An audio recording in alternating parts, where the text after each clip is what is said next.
Là, je suis ravi d'être là. Donc, ouais, merci Mehdi pour la Aussi. proposition. En gros, le workshop, il va se passer de la façon suivante. Je vais essayer de prendre la parole pendant 30 minutes et après, on se laissera peut-être 30 minutes de Q&A ou de questions s'il y en a. Je serais ravi de les prendre. Pourquoi le décomposer comme ça? Parce que je vais présenter la façon dont je construis les sales decks côté Schoolab. C'est une façon qui est la nôtre, qui correspond aussi à notre produit. Mais si vous avez des questions plus particulières par rapport à votre produit ou la façon de construire un sales deck, on va dire, plus adapté à votre produit, il n'y a pas de souci, on pourra aussi prendre le temps de répondre à ces questions.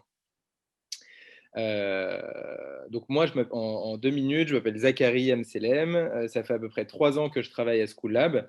Et à Schoolab, je m'occupe d'une verticale d'activité qui est la verticale retail, grande conso et luxe. D'accord. Donc, juste pour vous remettre un petit peu dans le contexte, Schoolab, on a deux grandes activités. Donc, une activité d'accompagnement de start-up que vous connaissez bien et une activité plutôt qui s'apparente plutôt à du conseil, on va dire, où on accompagne des grands groupes dans leur stratégie d'innovation.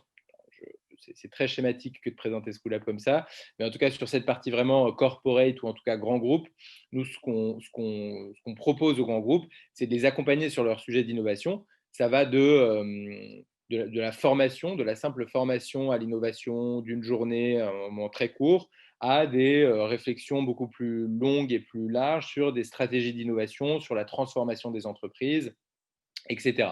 Et donc, c'est vraiment ce qu'on va proposer aux grands groupes.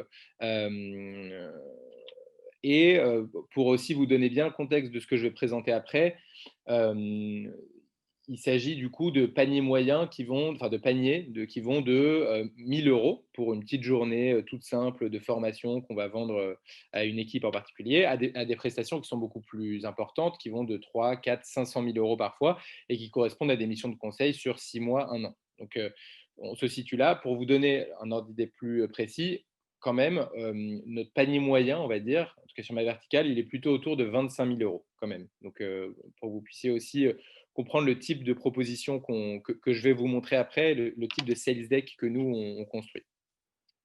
Voilà, donc moi, mon rôle, mon métier au sein de Schoolab, si je le dis encore une fois très schématiquement, c'est de vendre, donc de vendre ces missions de conseil. En vérité, c'est un petit peu plus compliqué que ça et plus intéressant que ça. Il s'agit quand même d'accompagner ces grands groupes dans leur transformation culturelle, dans leur transformation en lien avec l'innovation. Mais dans le cadre de ce workshop, mon rôle, mon métier, c'est de vendre. À la fin de l'année, je regarde vraiment le chiffre d'affaires que Schoolab va réaliser sur ma verticale. Et qui correspond à l'ensemble des ventes qu'on aura accumulées tout au long de l'année. D'accord. Je le précise de manière froide dans le cadre de ce workshop, mais vous l'aurez bien en tête, la mission elle est quand même un petit peu plus ambitieuse et intéressante que ça. Et pour finir sur cette petite introduction, pour vous donner tout le cadrage, les types d'interlocuteurs que je vais avoir en face de moi quand je vais présenter ces Sales Deck Schoolab, ce sont en général des directions de l'innovation, des DRH et des directions marketing, on va dire.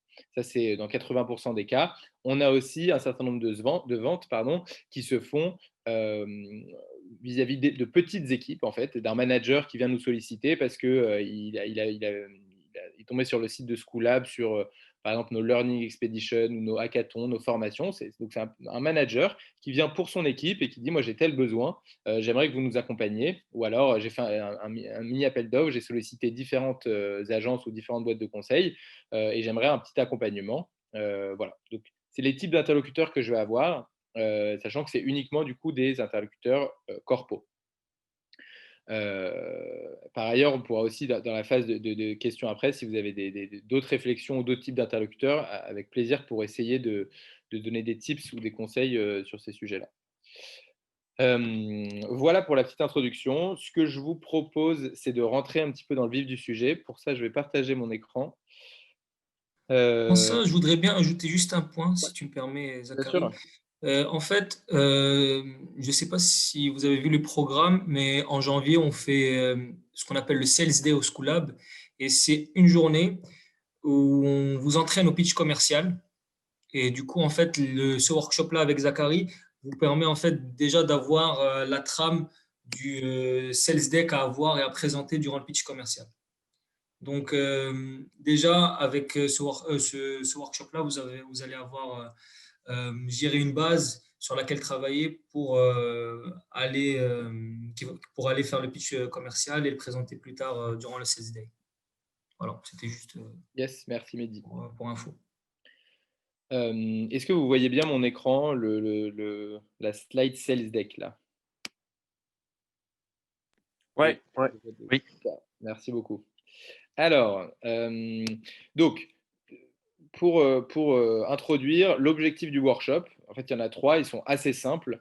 C'est apprendre à construire la trame de votre sales deck, être plus efficace lors d'une vente et un objectif qui est quand même assez proche, vous armer pour vos premières ventes. Alors, je dis vos premières ventes, il y en a sans doute qui ont déjà réalisé des ventes, donc c'est peut-être vos prochaines ventes. Mais en tout cas, voilà, c'est d'avoir plus d'outils pour essayer de construire les meilleurs sales decks possibles. Alors, depuis tout à l'heure, on parle de sales deck, mais qu'est-ce qu'un sales deck? On peut le résumer en une phrase, c'est un document synthétique qui permet de répondre à un besoin donné. Moi, le parti pris que j'ai fait dans le cadre de ce workshop, c'est que je vais vous présenter nos propositions commerciales, des exemples de propositions commerciales qui s'apparentent du coup à des sales decks. J'insiste sur le fait que ce sont des documents qui sont synthétiques et j'insiste sur le fait que ce sont des documents qui permettent de répondre à un besoin donné. D'accord? Ce que je vais vous présenter là, ce n'est pas des decks dans l'absolu à envoyer à n'importe qui pour espérer pouvoir faire une vente. Non, ce sont vraiment des documents qui correspondent à un besoin qu'on aura identifié en amont. D'accord? Donc, ça me fait une petite transition sur la trame qui, moi, me semble idéale pour construire un sales deck. Encore une fois, il y a plein d'éléments sur lesquels on peut discuter aussi. Et je serais ravi de le faire après. Mais en tout cas, avant de parler de cette trame, je veux juste vous repréciser quelque chose sur le moment où on se situe dans ce que je vais vous présenter. On se situe après un rendez-vous client. D'accord? Donc là, vous êtes ici, c'est au moment de la proposition commerciale. Et donc, le parti pris que j'ai fait, c'est de se dire, on a déjà fait un rendez-vous client en amont. D'accord? Donc, on a déjà eu l'occasion d'échanger avec un interlocuteur côté entreprise qui est potentiellement intéressé par notre produit ou notre service, d'accord? Et on se situe là au moment où on construit la proposition commerciale qui va permettre de vendre notre produit. On verra en deuxième partie de workshop, enfin plutôt en fin de workshop, euh, un cas en fait où on se situe en amont du premier rendez-vous client et donc quel type de trame il faut avoir dans ce cas-là. Mais là, le cœur va être quand même de se dire j'ai réussi à dégoter un rendez-vous, j'ai fait ce premier rendez-vous qui m'a permis de bien comprendre la problématique du client, en tout cas si elle n'était pas claire pour moi. Et là, je construis le doc qui va me permettre de vendre mon produit ou mon service au client. Donc juste, avant de parler de la trame de cette proposition commerciale, du coup, il y a un point central qui est la posture à avoir pendant le temps juste avant cette proposition commerciale, donc le rendez-vous client.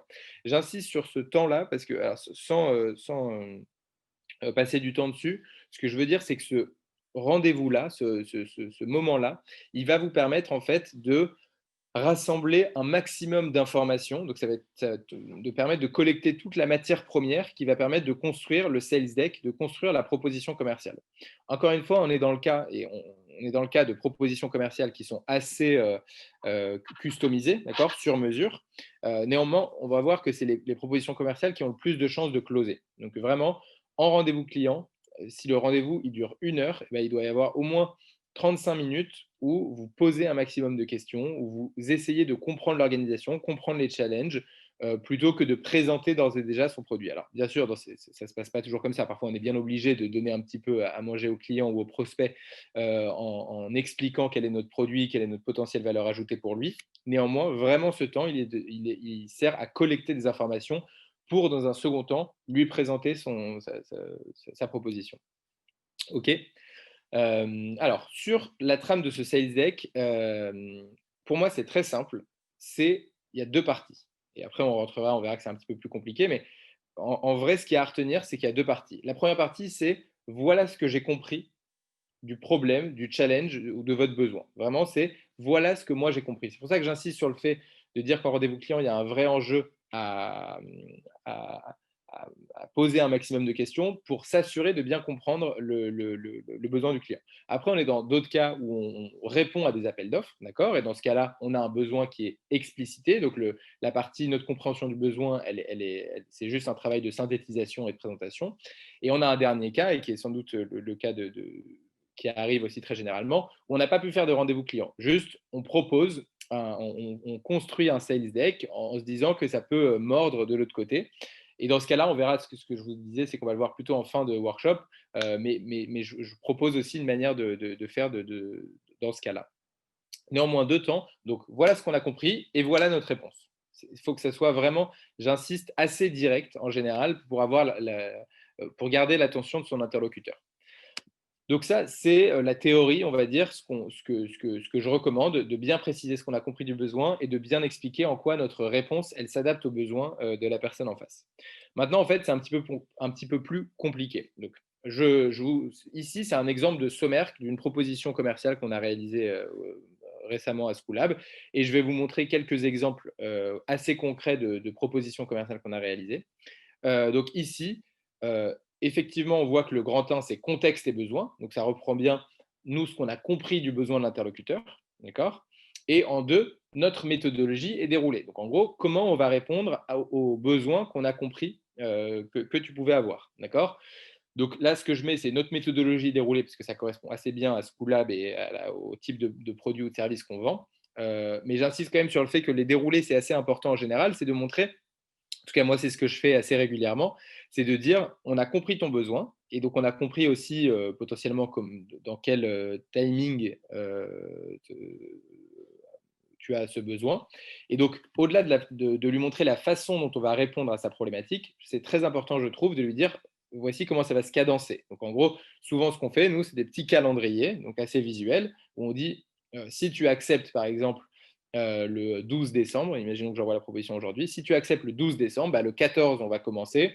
Bon, en l'occurrence, ce n'est pas un bon exemple parce qu'il y a les vacances, mais si c'est ça en janvier, en tout cas, on va lui montrer comment ça va se cadencer. On va lui montrer, bien évidemment, à la fin de la mission ou à la fin du projet, ou à partir du moment où vous lui avez vendu votre produit ou votre service, quels sont les livrables que lui va être en droit d'espérer d'attendre. D'accord. Donc en tout cas, j'insiste sur le fait qu'il y a bien contexte et besoin, et 2, notre méthodologie est déroulée. Tout ce qui vient après, ce sont on va dire, des éléments complémentaires qui vont permettre d'expliquer de manière un peu plus détaillée, qui vont permettre de tenter de convaincre de manière un petit peu plus détaillée la réponse qu'on propose. Donc là, en l'occurrence, dans ce sommaire-là, ce que j'ai précisé, c'est nos success stories, donc les éléments. Donc c'est une chose de dire voilà comment je vais répondre à ton besoin, mais c'en est une autre de dire voilà pourquoi je suis pertinent pour répondre à ton besoin. Et donc ces success stories, elles vont vraiment me servir à ça. Elles vont me servir à dire bah, en fait, ta problématique, on l'a déjà résolue pour tel et tel autres acteurs qui avaient le même type de problématique. Donc voilà en quoi c'est pertinent. Et en l'occurrence, là, on précisait le budget ensuite et un certain nombre d'annexes. Je reviendrai sur les annexes un petit peu plus tard parce que c'est quand même assez utile. Alors, je fais un petit point sur la longueur j'ai parlé de la densité des slides et de la densité des propositions. Typiquement, ce que je vous ai montré, le doc qu'on avait envoyé à l'écrit, si je le reprends, il devait faire 80 et quelques, il faisait 81 slides. Donc 81 slides, en vrai, c'est horrible. C'est un document, enfin, je veux dire, faut qu'il y ait des gens qui aient du temps de le lire, un document de 80 slides. Donc on l'envoie quand même parce que dans un document aussi long, on met plein d'annexes pour expliquer si les gens veulent rentrer dans le détail de notre proposition, etc. Mais typiquement, on a aussi envoyé la même proposition, mais qui s'appelle Executive Summary, et qui fait, en l'occurrence, qui est un document qui est quand même long, mais qui fait plutôt 38 slides, en l'occurrence. Donc, j'insiste sur le fait que, en fonction du type d'interlocuteur, et ça, c'est à vous de le sentir, mais il ne faut pas envoyer des documents, en tout cas que des documents trop denses. Et déjà, là, la version light, elle fait déjà 38 slides, hein, donc on ne parle pas non plus d'un document hyper light. Peut-être un petit tips pour ça. Si vous sentez que votre interlocuteur en face, il a pas le temps, c'est quelqu'un qui ne va pas s'amuser à lire 30, 40 ou même 20 slides, ce que je vous recommande et ce qu'on fait dans certains sales decks, c'est qu'on fait une slide ou deux au début de la proposition, au début du document, qui résume notre approche. Donc, ça résume un petit peu le besoin qu'on a compris, mais ça peut être fait en une phrase ou deux phrases. Et ensuite, ça résume notre approche avec le budget, sans détail. Mais en tout cas, en une slide, la personne peut comprendre notre proposition. ça peut être aussi un moyen pour elle de présenter à d'autres interlocuteurs en interne cette proposition. Donc, si lui, il a ce petit support, ça va aussi potentiellement faciliter la vente parce que lui, il va convaincre les personnes en interne avec ce document support. OK.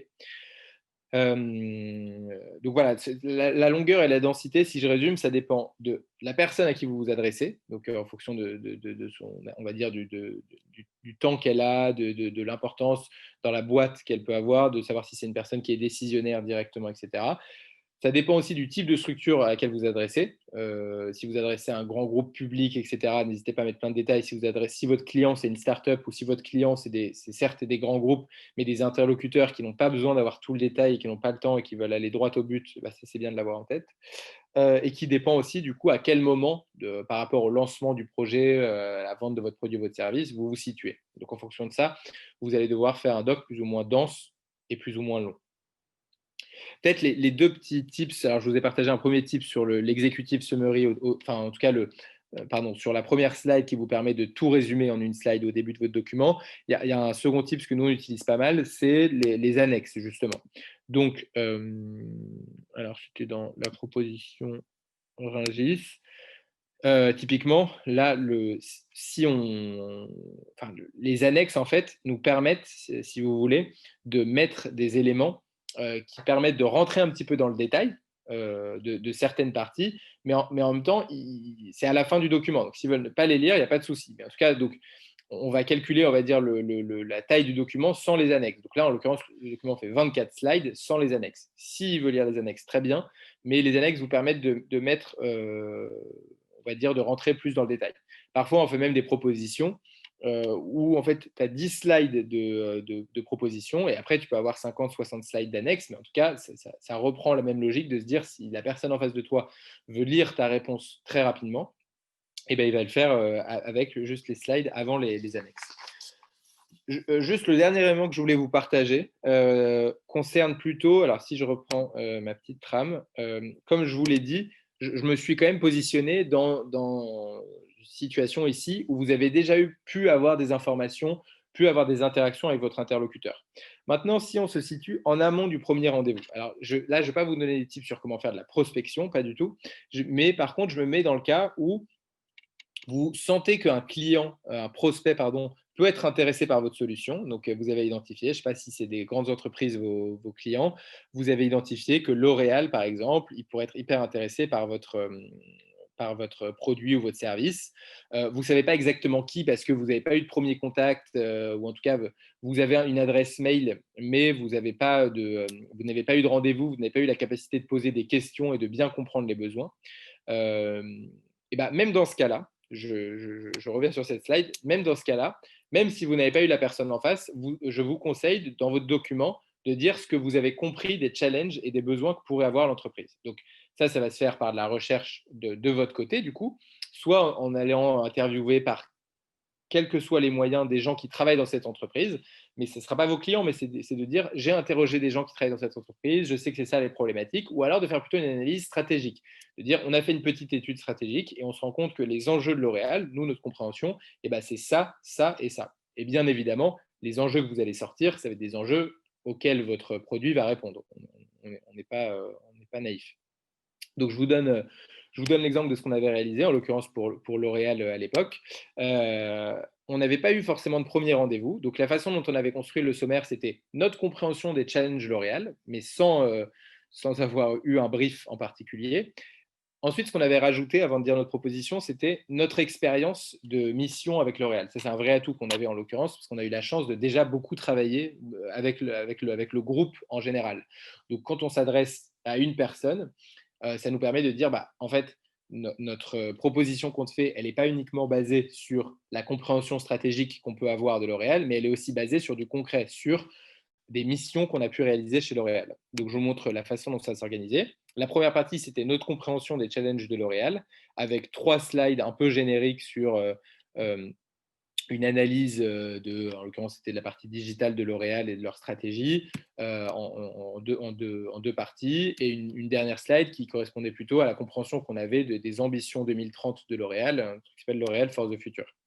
Et donc ça, on résumait un peu notre approche. Donc au moment de commencer à pitcher, ou en tout cas quand on a envoyé le document, la personne qui le lit se dit, OK, déjà, ils ont un petit peu compris nos challenges, ça fait écho à des éléments elle a de l'interne, donc que la personne a de l'interne. Donc c'est toujours intéressant.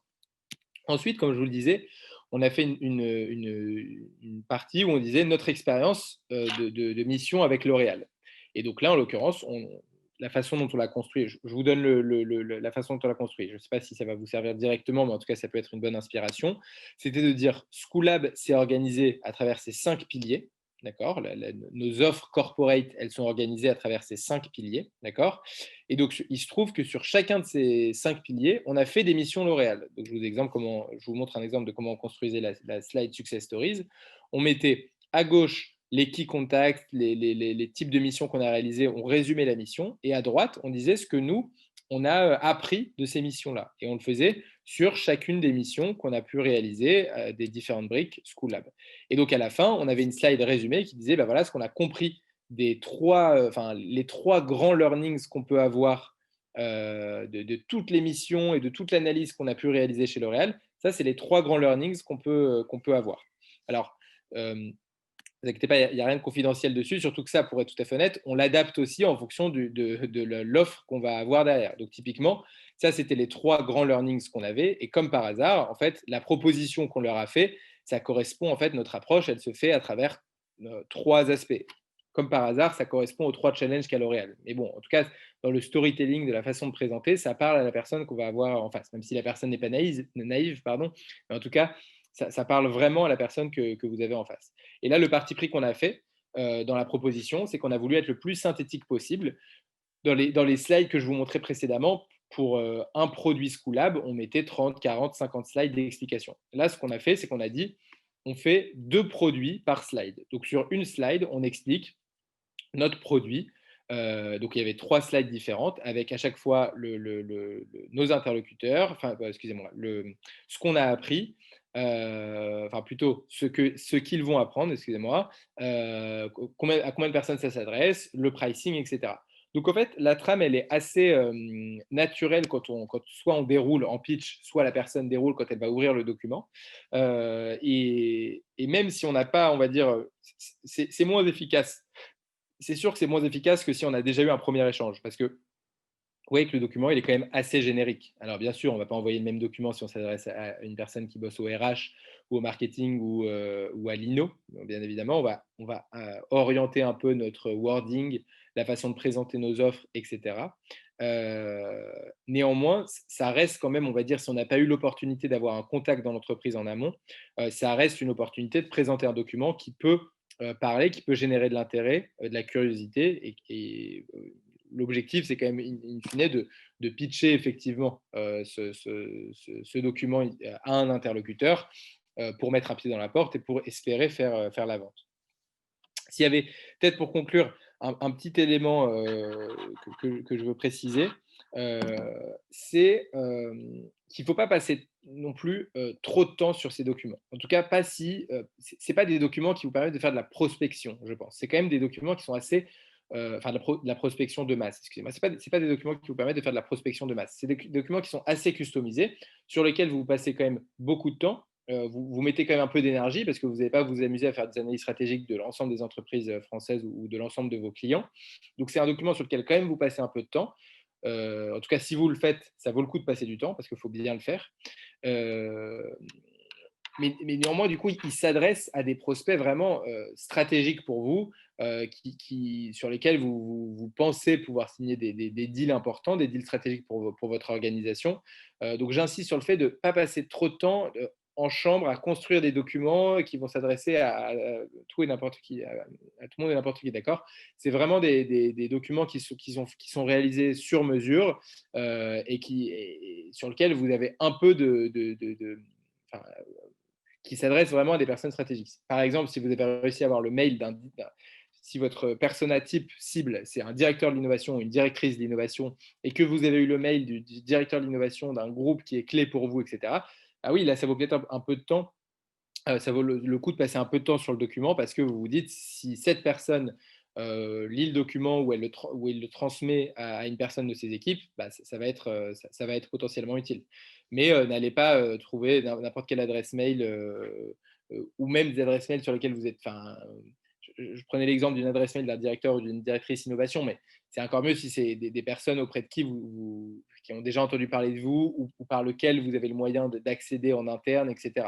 J'insiste sur le fait que n'allez pas perdre trop de temps à construire des documents qui, in fine, vont vous servir à rien, parce que si vous faites ça, vous allez le faire une fois, maximum 2 fois, et après vous allez arrêter, même le jour où ce sera vraiment utile parce que vous aurez la bonne personne en face. Donc, perdez pas trop de temps et d'énergie sur ça. Néanmoins, voilà, c'est tout ce que je voulais dire. Si vous devez retenir une chose, c'est qu'il n'y a pas.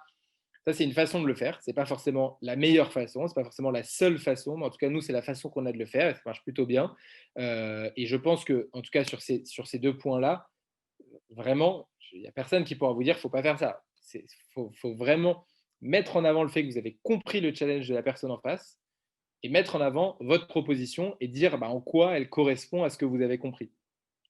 Et le dernier élément que je veux dire, c'est que typiquement, moi, quand je suis en pitch, donc quand je présente ces propositions auprès de clients, après avoir présenté cette première partie-là, donc voici la compréhension qu'on avait, je m'arrête et je dis, est-ce que c'est ça? Est-ce qu'on ne s'est pas complètement trompé? Alors, en général, je m'assure que c'est bien le cas, hein, mais souvent, la personne en face de vous, elle va être intéressée, elle va dire, ah bah oui, c'est exactement ça, super, mais vous avez oublié ça, ça, ça. Et donc ça, c'est hyper intéressant parce que c'est encore plus de valeur et c'est des trucs que vous n'aviez pas forcément en tête dans la première fois où vous aviez pris des notes. Et si elle vous rajoute ces éléments, vous, dans la façon dont vous allez argumenter derrière, eh ben, vous les aurez en tête et vous n'allez peut-être pas forcément avoir le même discours. Donc voilà, j'insiste sur sur cette partie-là.